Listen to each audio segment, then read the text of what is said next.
and gentlemen, I want to welcome you to day one of Woodburn Accountants and Advisors webinar series on doing business in China successfully. Today's topic is your top 10 checklist to set up a company in China.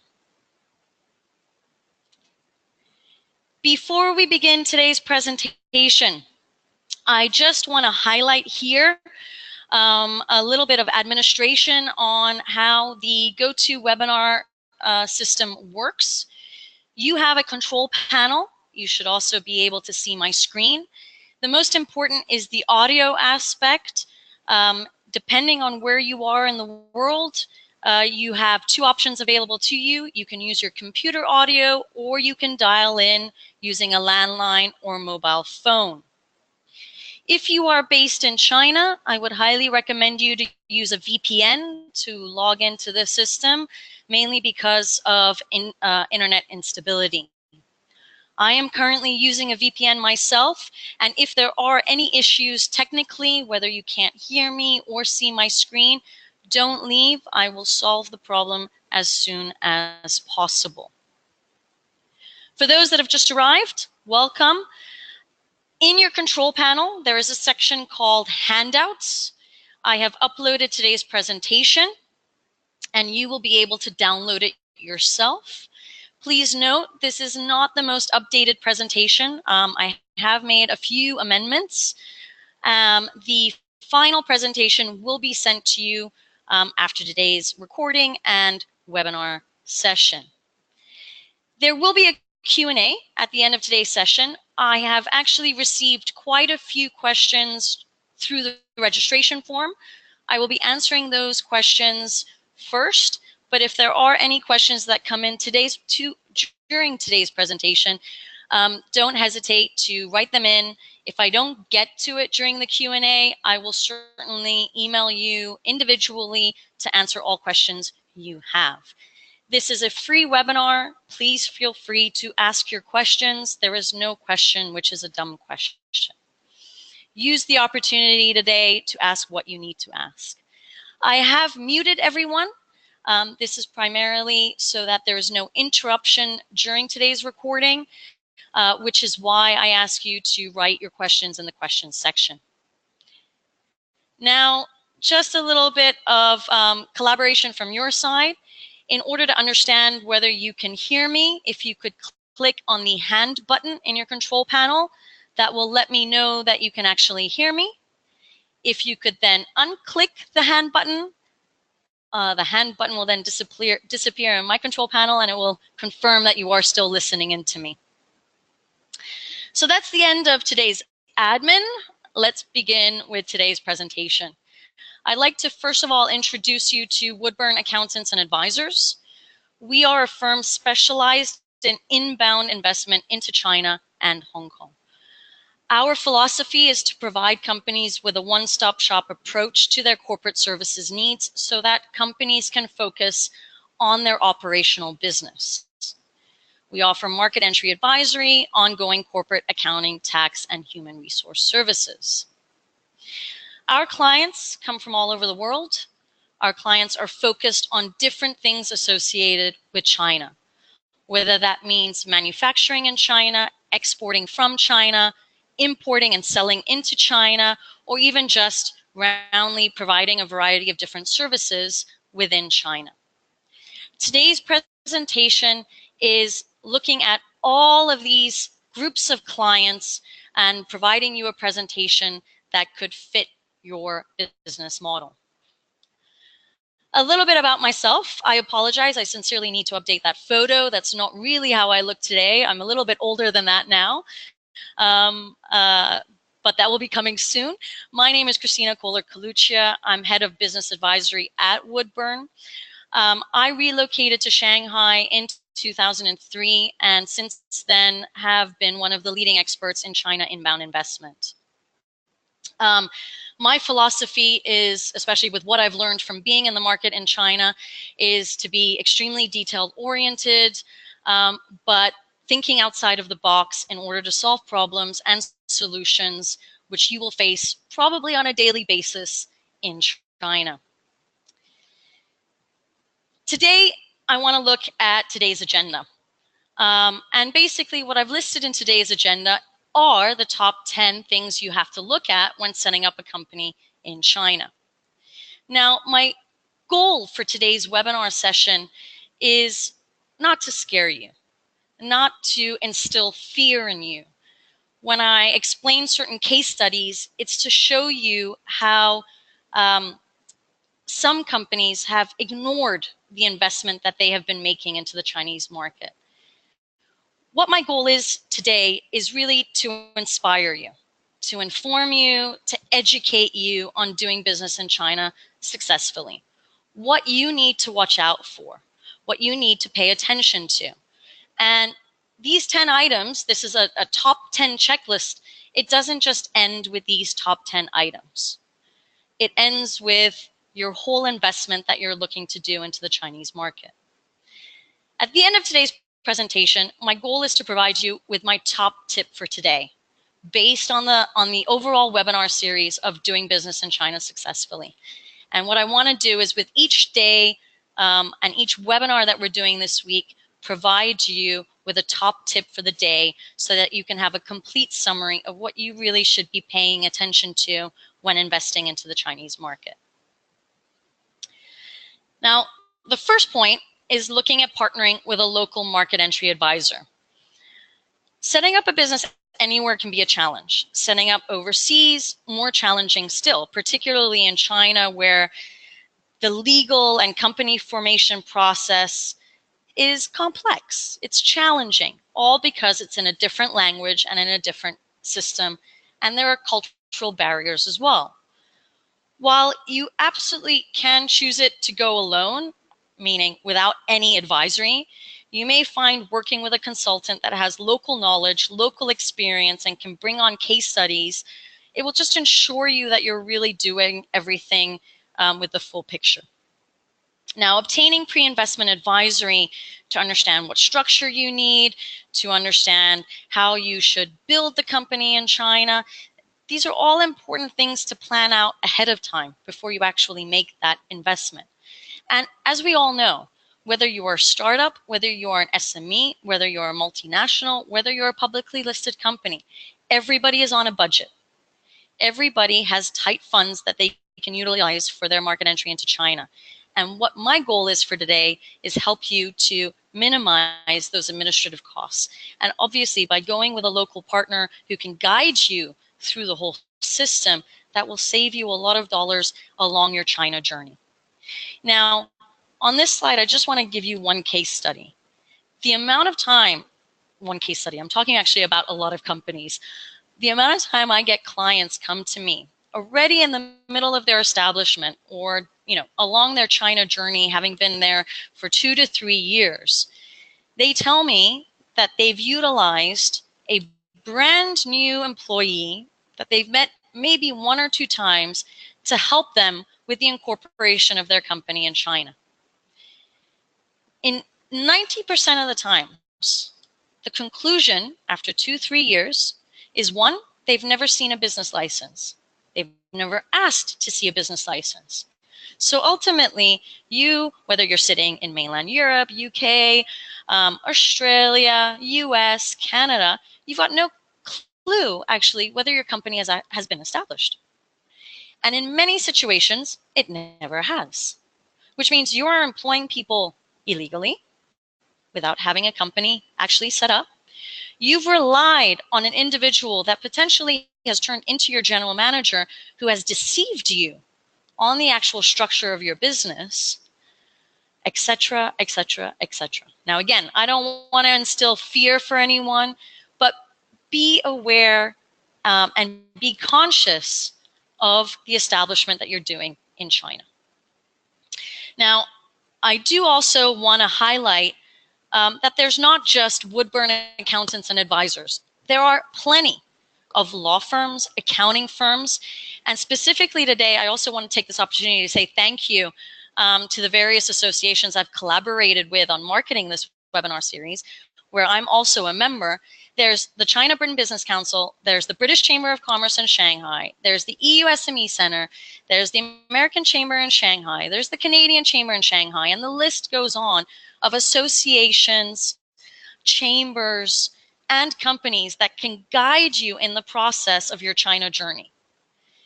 So using an excuse that there's nobody that you know is not valid. There are plenty of people that are on the ground in China that can help you with your journey. Use them. That's truly the first point that I want to highlight. Another point I want to highlight is whether you should actually use somebody that is based within your jurisdiction. So if you're based in the UK, should you use a market entry advisor that's in the UK? Absolutely, because there are a lot of aspects that you will need to discuss with your local tax advisor, with your local lawyer about the investment you're making into China. So if you can afford it, definitely use two avenues. One is a market entry advisor in your home jurisdiction, and then a local market entry advisor. Both advisors should be working together to create a business plan, budget for your investment into China. That would be the ideal scenario. The second point is owning shares in your company, and this is quite a critical aspect. And I also will be highlighting an individual's question that came up during the registration process. You need to have a shareholder appointed when you're making your investment into your Chinese company. And the first point is whether it should be an individual versus a company. And obviously, if you're a startup or you're a small, medium-sized company, you're an entrepreneur, you're a business owner, you might consider using yourself as that vehicle to invest in the Chinese market. Now, this is something I wouldn't recommend. I wouldn't go into the Chinese market as an individual and make that investment. There's too much liability, there's too much risk about what could happen along your China journey, whether it be that you get sued, that you go bankrupt, etc. And then you're individually liable for that investment. I would use a corporate structure, a corporate entity in your home jurisdiction or in another holding jurisdiction to make that investment. Now, one of the questions that did pop up during when I asked people to fill in the questions, comments, and etc. was, what about using Hong Kong? And what's the difference about using Hong Kong versus going direct? As we all know, Hong Kong was the gateway into the Chinese market in the past. Quite frankly, if you are not having an operational structure in Hong Kong, meaning you're really only using it as a holding structure, there is no purpose.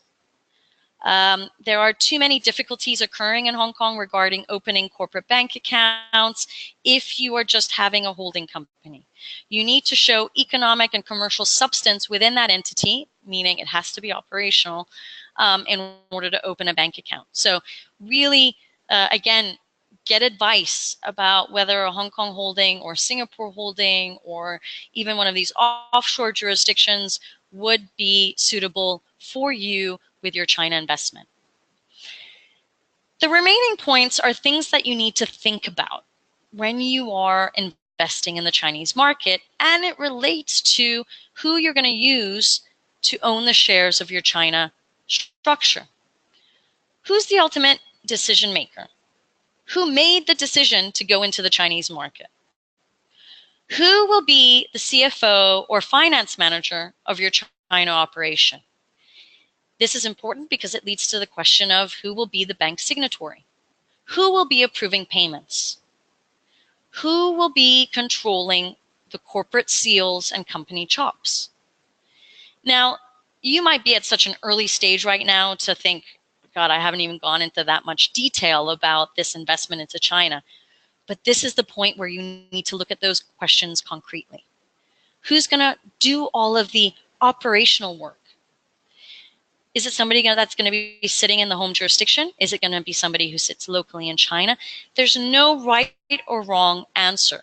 It will really come down to your business, the amount of staff you have in your business, and who's going to do the operations for the China structure.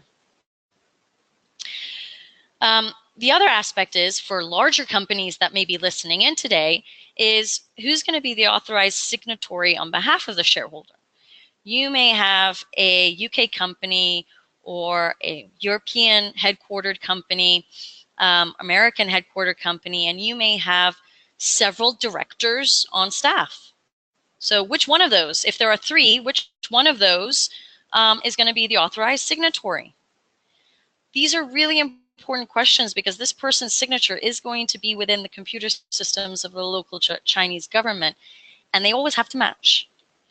So important decisions to make here. In addition to that, once you know who's going to own the company in China, you've got to understand that you've got to build the corporate structure locally as well. So who are you going to choose? What are you going to choose? A board of directors or an executive director? Who's going to be the legal representative? Who's going to be the appointed GM? Who's going to be the supervisor? Now, I did a webinar with the CBBC literally for 1 hour just on this slide. So I could talk to you for hours just on this one topic. And regarding all the top 10, I could talk to you for hours on each of those topics. But I want today to be just a starting point for you to understand of what you need to think about when you're making that investment in terms of the overall corporate structure of your business. From who's going to own the company in China to who's going to physically operate the company in China.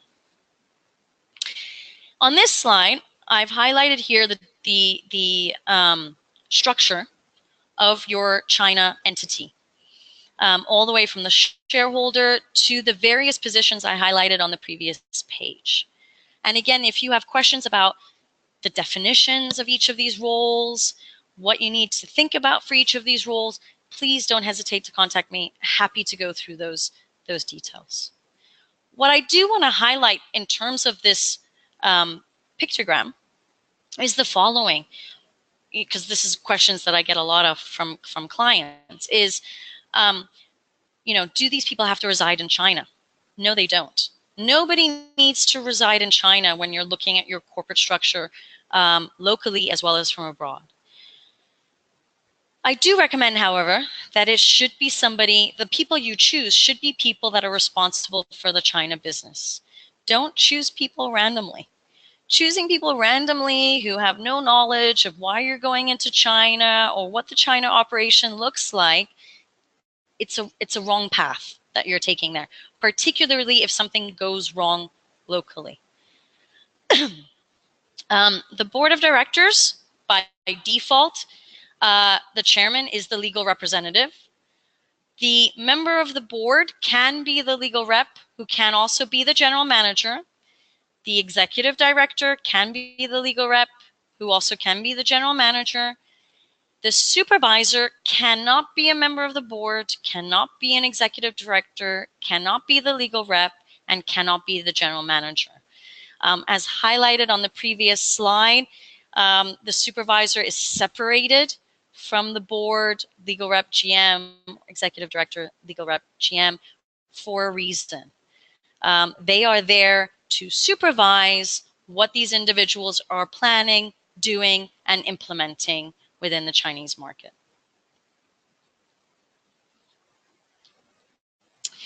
Choosing your business activity.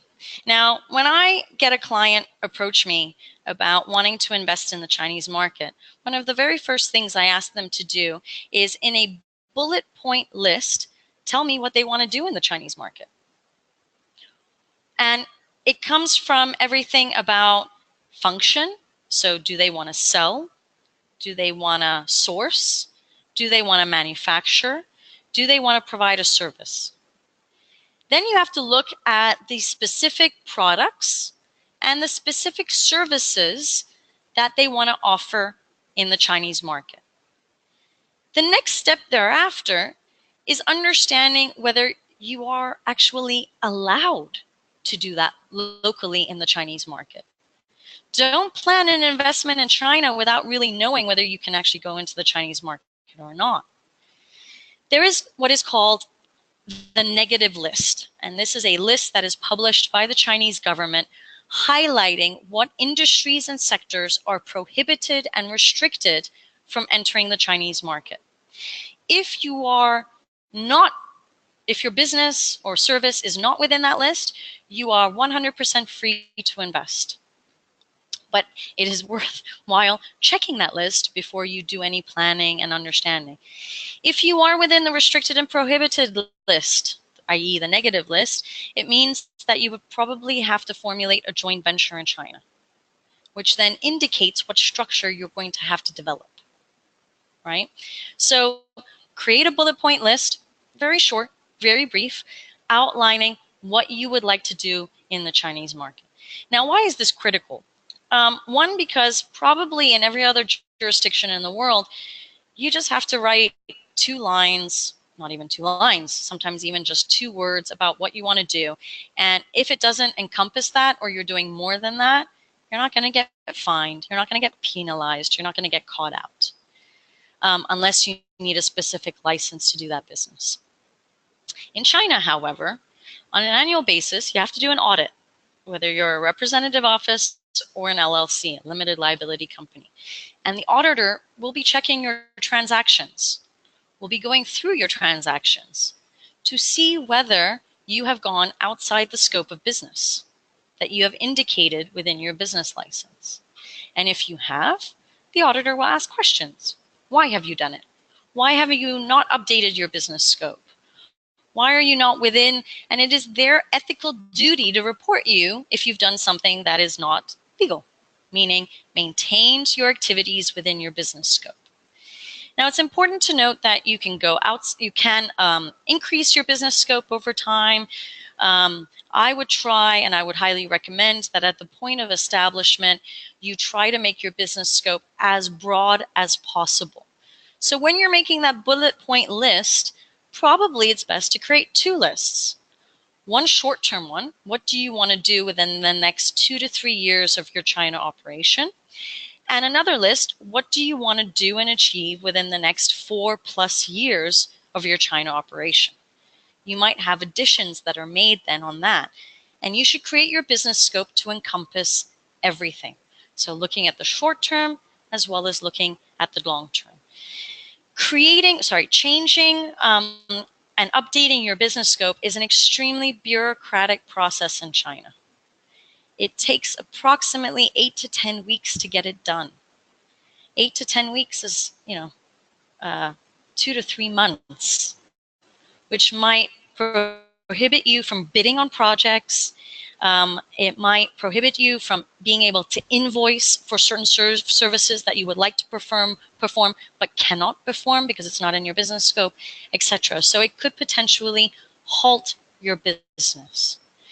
So choosing your business activity is extremely, extremely important. Now, another aspect is how your business scope is written within your business license. Here, I've put in some of the most common examples where the government gives you a template of what your business scope should look like, and then you have to fill in. So the first one is wholesale of XYZ product. You need to list your products, where you can do commission distribution, import and exports, technical service, etc., etc., unless you need to have a specific license for that operation. Or you need to add in internet retail, e-commerce, or manufacturing and processing, or in relation to service, investment consulting. And for every sector and every business, there's going to be a different type of tailor-made business scope, but the template is actually provided by the government. If you want to set up a restaurant in China, there is a specific template being provided to you. So you need to be privy and aware of what it's actually going to look like. And like I mentioned, the slides will be provided to you so you can take a look at these later on to see how you can create your business activity. But use a local market entry advisor to help you with that process. Another thing, be patient. What you have written down first time round may come back after the first review from the government where things have to be updated and changed. Don't take that as something pessimistic. It is productive feedback if the government is coming back to you with changes they've made. Maybe they've made it more broad for you, which is an advantage. Maybe they've taken certain things out because it's in the negative list and it's restricted. It's all positive feedback. Whenever the government comes back during your application process for your company, it's not negative. Don't fear it. Most of the time, it's actually productive feedback. Now, we found your local market entry advisor. We've thought about who's going to own the shares of the company. We've thought about what business activity you want to actually perform locally in the market. Now you got to find your location. Where in China do you want to be located?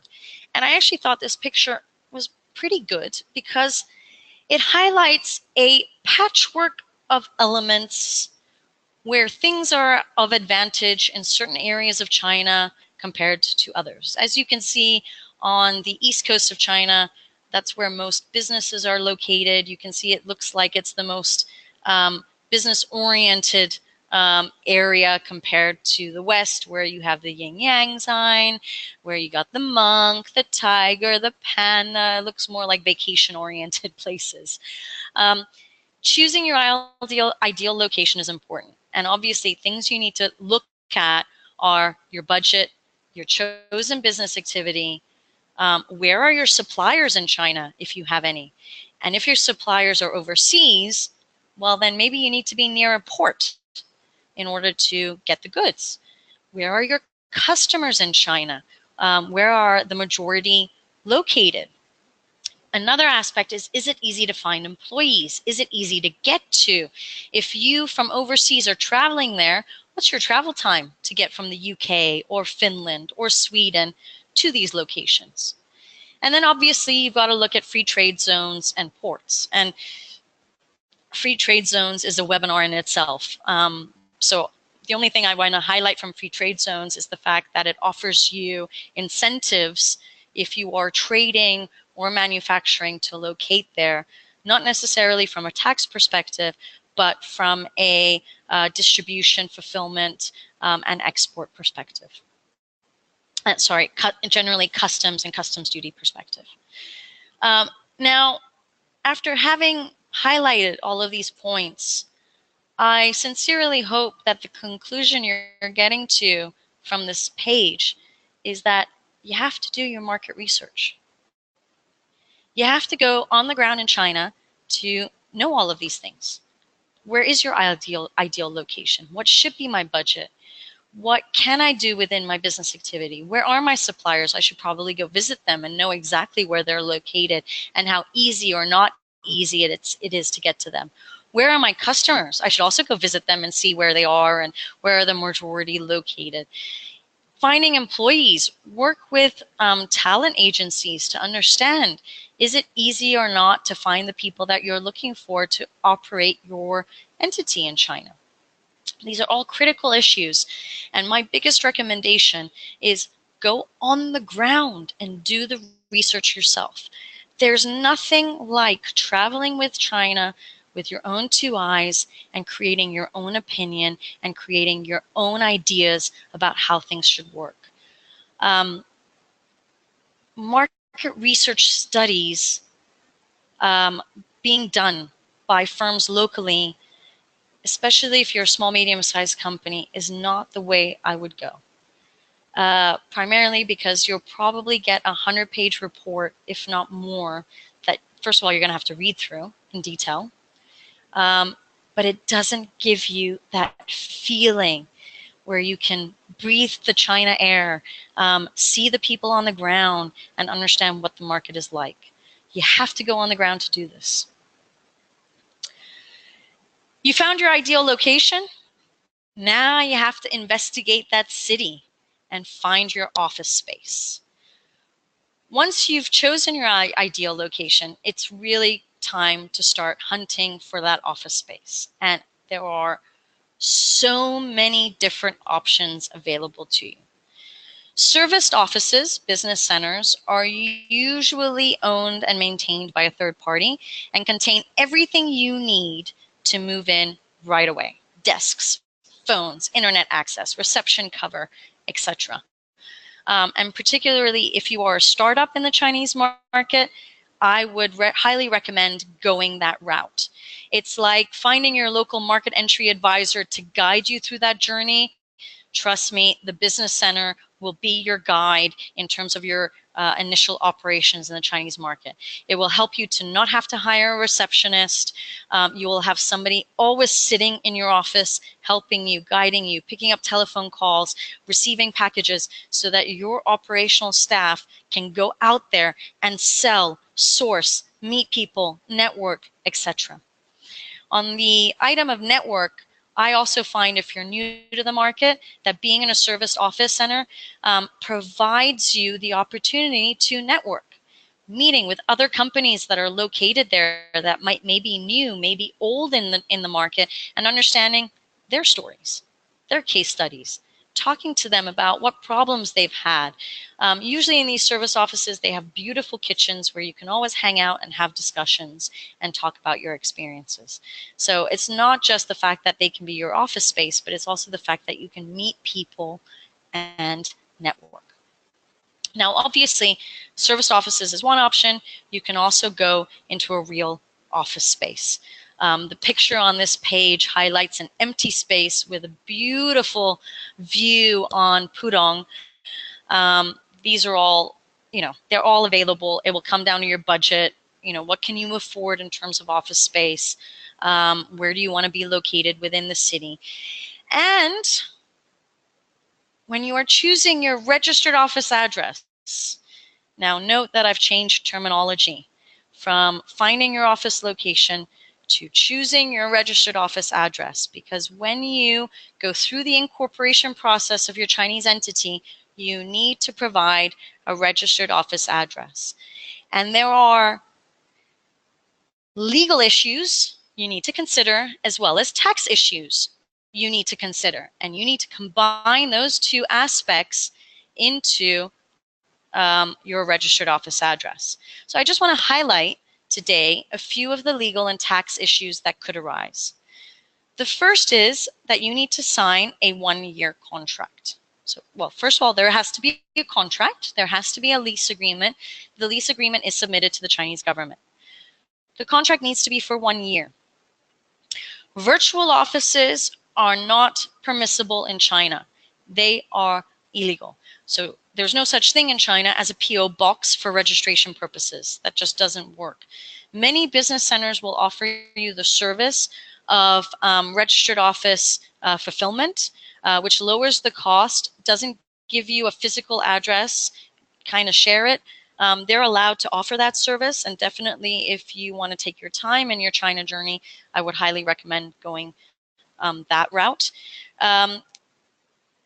When you are choosing your registered office address, you have to understand that it has to be a physical space, 4 walls and a door.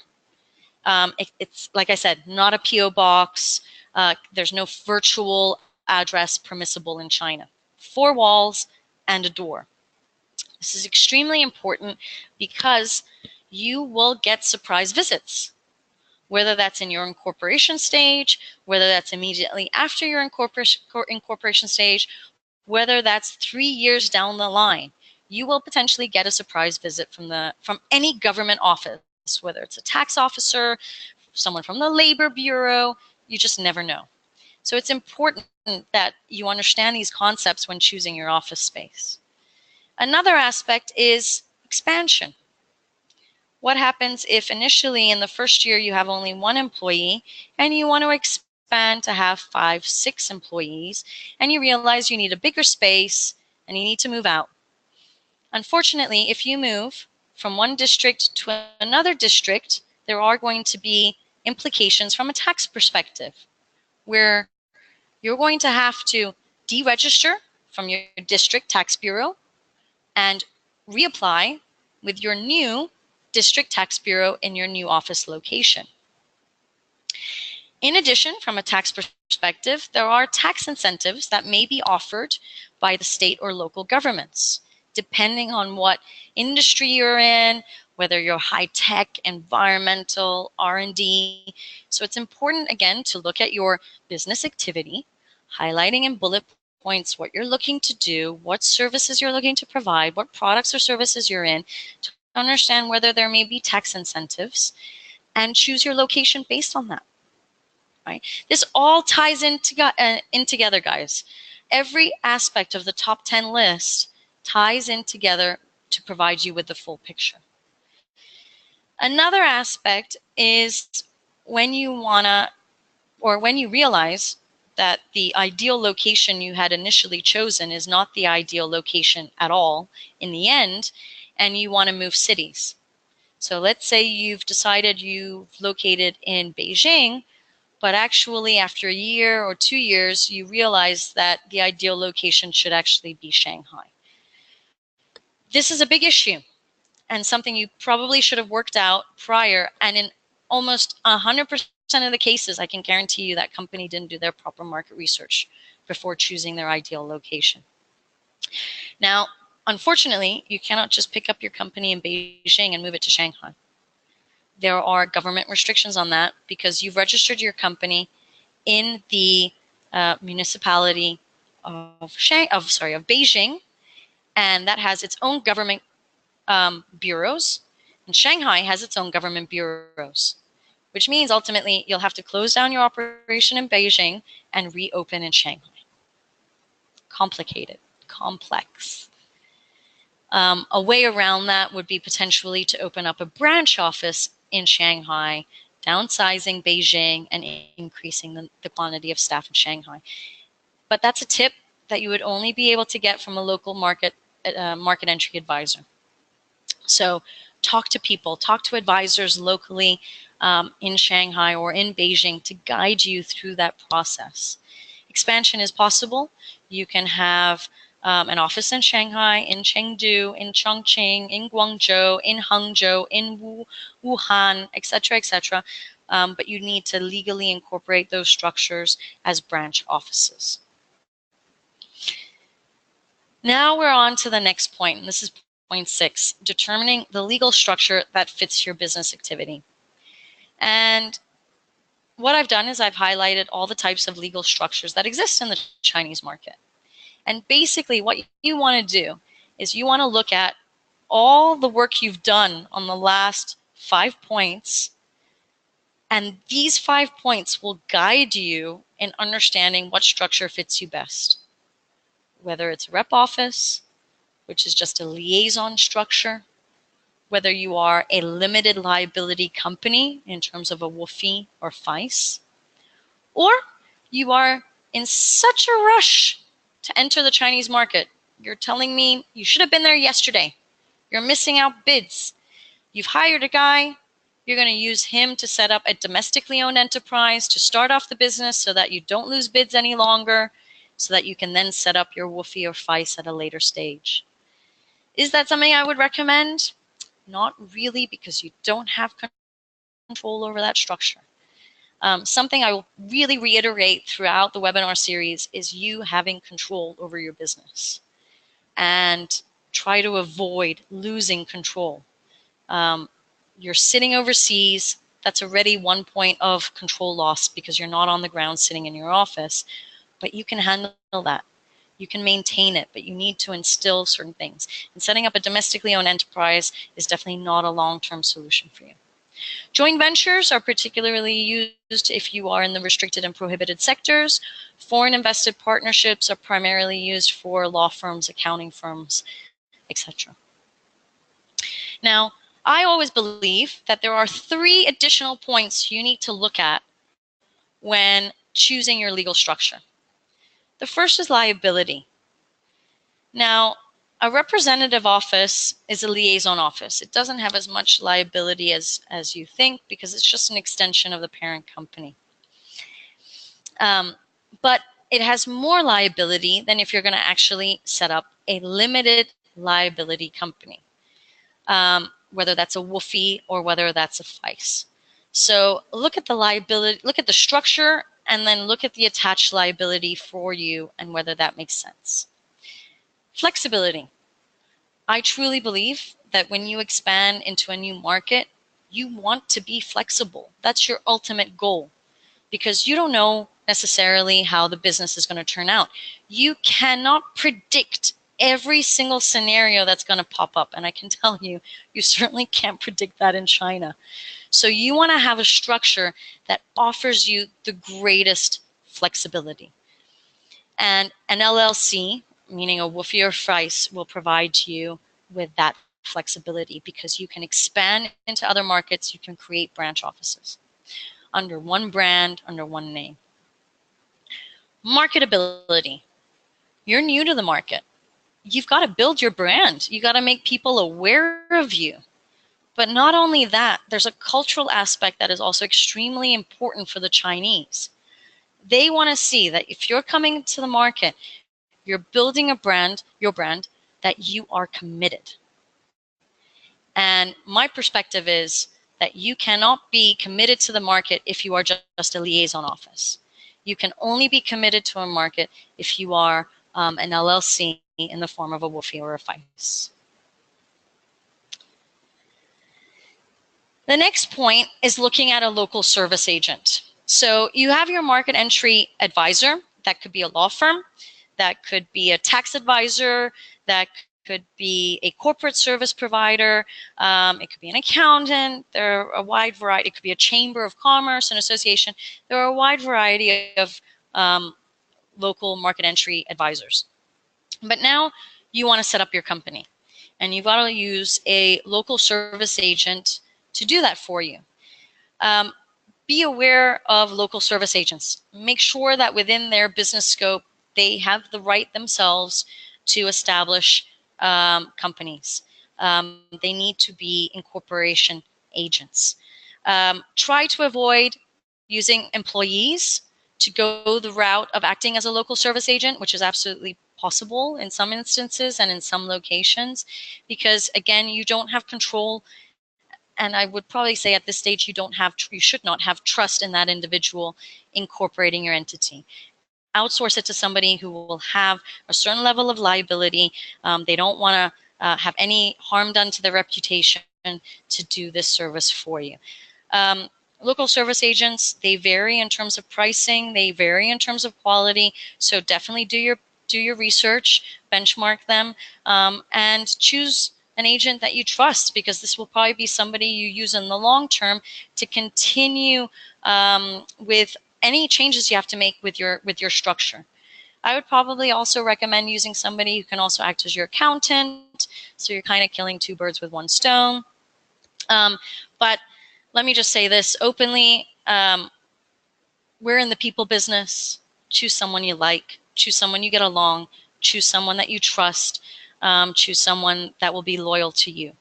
It's not going to fit everybody, but meet people on the ground so you know who you're going to use to handle your incorporation and any ongoing services that will occur. The next point is naming your company. Now, you probably would think that this is not really such a big issue. Goodness me, in China, it is a huge issue. And if you look at an incorporation process, this will probably be the stage you spend most of your time. And let me explain why. So what you see on the slide, the first line is the formatting of a Wolfie or Price, which is an LLC in China. You're going to have your company name. You're going to have your business type. You're going to have the city in which you're locating in, and then company limited at the end. The only thing that you can actually amend is the company name, because you would have already chosen your business type through the bullet points that you would have created in terms of the activities you want to do. City formation, you have no choice on that because you found your ideal location, you found your office space, you know which city you're going to be in. And then company limited is fixed in any case. So the only thing that you have flexibility over is company name, the ABC, the XYZ. What's important to note is that when you do your company setup, the Chinese name is what is going to be registered. Nobody cares about the English name. You are in China. All right, so it's important to choose a Chinese name that's at least 3 or 4 Chinese characters, and most importantly, you got to choose a name that obviously doesn't exist, which is so difficult you cannot even imagine. And I laugh because it just sounds so silly to imagine it's difficult to find a name, but it truly is difficult to find a name. One, that sounds good to Chinese people. Two, that has valid meaning to your business. And three, that's available. Really, really not easy to do. So you probably want to use a native Chinese speaker to help you. I would even recommend in some instances to go with a feng shui master. Feng shui means a good luck master. It's somebody who will create a name that fits your business and your structure. Now, when you create your company name, you've got to understand that there are certain things you have to avoid. One, letters. And what I mean by letters is English language letters or Latin letters, A, B, C, D, E, F, G, H, I, J. Numbers are also not permitted. Anything with China, Chinese, national, state, international, a country name, that's all not going to work. So you have to really be understanding in terms of getting your company name. Usually, we ask clients to try and come up with 10 names. We can also help clients to come up with names. But I think the first step that's really critical is knowing who's your target market. Now, at Woodburn, you are all my target market, and the majority of you are not Chinese, which is why I'm marketing and branding our webinar series with our English name, which is Woodburn Accountants and Advisors. So I was actually not so picky in choosing the Chinese name because I will never actually market to you with my Chinese name. It just wouldn't make sense. The only time you would ever see my Chinese name would probably be on an invoice that I'm sending you, which is called a fapiao in China. So understand who's your target market. Is it the local Chinese? Are you targeting Westerners? And then you'll understand the importance to you of having a Chinese company name. But even more important is understanding how your name can impact your trademark. Okay? Don't go and invest in China and not register your trademark. You should even, if you're even considering investing in China, it means you've probably already done some form of business in the Chinese market. And I sincerely hope you've registered your trademark. It's easy to do. It's not expensive. If you haven't done it today, please go do it today. It takes about 9 to 12 months to get it registered.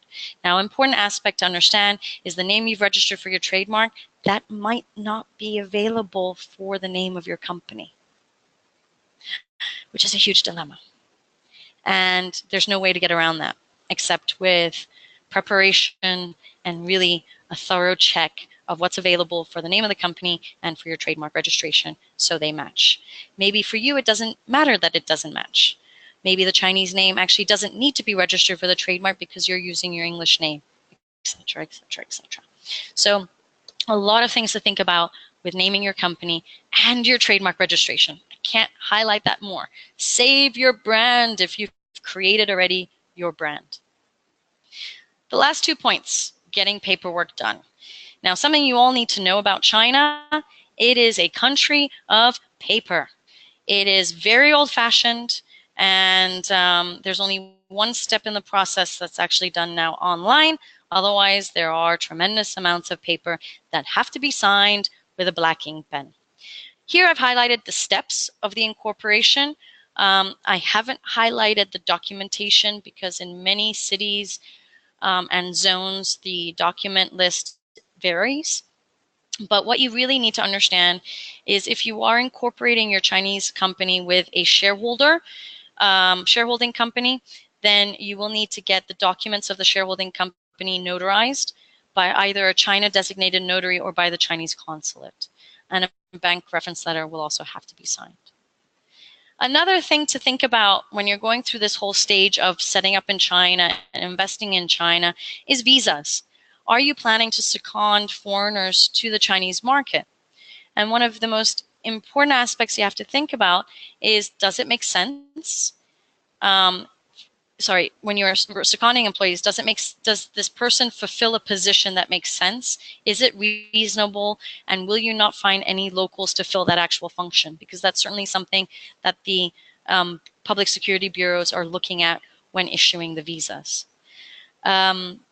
please make sure that visas are applied for prior to an individual actually entering the Chinese market. And to wrap up the last 2 slides of today, I wanted to provide you a summary. So I've listed here the 10 points. Point 1, partnering with a local market entry advisor. What I'm trying to point out to you is get help. Get somebody to support you. Owning shares in your company, understand who is the owner of the company and how you're going to create your local structure in terms of people. Choose your business activity. Highlight what you are doing in China. Understand your short and long-term goals for this China entity. Where do you want to situate yourself in China? Where do you want your company to be? Which city in China? What's your budget for the office space and how do you want to start? In a service office or in a real office? Or in a co-working space? Those are also available in China. Determine the legal structure that fits your business activity. And again, get help for this, whether it's from your overseas advisors, local advisors, and an optimal situation, both. Choosing a local service agent, investigate. And quite frankly, do this also with your suppliers and your customers. Investigate them. Ask questions about them. It's important to do that. Visit them locally. Naming your company, who are you targeting? Spend time on your name and save your brand and register your trademark. Getting your paperwork done in order, use an appropriate provider who will go the extra mile with you. And what I mean by that is you have to create an articles of association. A lot of providers will just use a standard template provided by the government. You want to work with a provider that will amend that template to your business and your needs. So you want to really work with somebody that will go that extra mile for you. Applying for visas. Are you relocating foreigners? How many are you relocating? And just make sure they are protected. Even if they are bringing their families, even more important, protect that employee as well as the wife and the children. So to sum up today, doing business in China successfully, the top tip today and something I want to summarize is create your business plan and create your budget. That's really how you are going to determine all of these top 10 points that I highlighted today. Incorporate that into your 2 documents, the business plan and the budget. You need those 2 things before you're going to enter the Chinese market.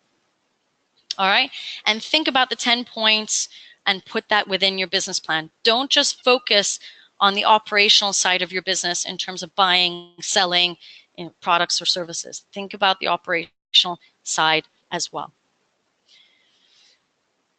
So we've got about another 10 minutes, and I hope I didn't rush you through that presentation, but I do want to have time for 10 minutes in relation to the Q&A. So I'll go through the questions first that were highlighted when you registered for the webinar. And the first one is, what is the best way of tax planning when setting up a Chinese company? Now, tax planning, I didn't go through today because that's not really, I went through it based on the location, but tax planning, again, is a whole separate webinar in itself in terms of how you can appropriately optimize your structure in terms of tax. I also want to highlight that tax is only one component you should be investigating. It should not be the only component. In order to really plan for tax and really understand how you want to optimize your tax, you really should be talking to your overseas tax advisor as well as a local tax advisor. And you want these 2 people to sit down together to go through how best to optimize your tax situation. A lot of times transfer pricing will come into play as well, but you need these 2 individuals to come together. And this is all part of budget planning, because what you will also need to calculate is the investment capital that you want to put into that Chinese entity, and it all comes together with the tax planning. If you have more specific questions about tax planning and how to optimize your tax planning in China, I can most certainly help you, but only from a local Chinese perspective. I cannot help you from your overseas jurisdiction. I'm not an expert in UK tax law or any European country tax law. I have an idea of it because of the clients I've had, but I'm certainly not an expert in it. I would love to meet your tax advisors abroad to guide you through what you need to know from a China perspective. In which case should you base your company in Hong Kong, and in which case should you base your company in mainland China?